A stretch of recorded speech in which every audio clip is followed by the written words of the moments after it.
সত্য কথা, খুবই সত্য কথা যে এই যেভাবে আমাদের লোককে নেওয়া হচ্ছে এবং যেই শর্তে কাজে নেওয়া হচ্ছে, কন্টিনিউয়াসলি যেভাবে বেতন কমানো হচ্ছে, একটা অভিজ্ঞতা আপনি বলছিলেন না যে এখন আবার পলিটিক্যাল যে একটা টার্ময়েল, এই পলিটিক্যাল টার্ময়েলের মধ্যে অনেকেই কিন্তু কর্মী হিসেবে চলে যাচ্ছে। কত টাকা বেতনে যাওয়ার কথা? চুক্তি হয়েছে 200 রিয়াল খাবার, 1800 রিয়াল বেতন। ওখানে যাওয়ার পর দেখে যে নতুন চুক্তি হচ্ছে 200 রিয়াল তাকে দিবে খাবার, 800 রিয়াল তাকে বেতন। পরবর্তী যখন আমরা কথা বললাম, যে ছেলে আর কি আমাদের ফোন দিয়েছে, সে থাকবে কি থাকবে না সিদ্ধান্ত দেব। ওর সাথে গেছে আরো 5 জন।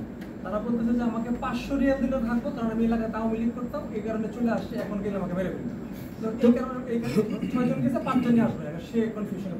বিভিন্ন রকমের কিন্তু এই সবকিছু অপারেট করে, ভেরি কমপ্লিকেটেড একটা ব্যাপার।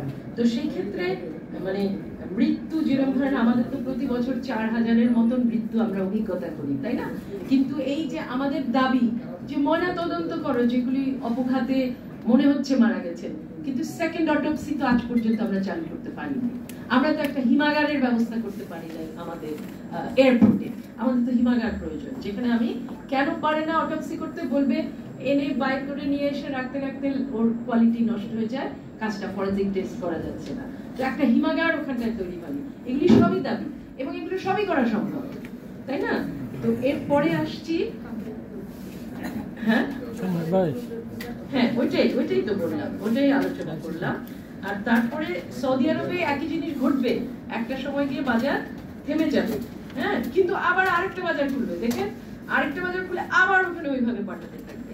এই চিত্রটা একেবারে বাংলাদেশের মাইগ্রেশনের ক্যারেক্টারিস্টিক্স হয়ে দাঁড়িয়েছে।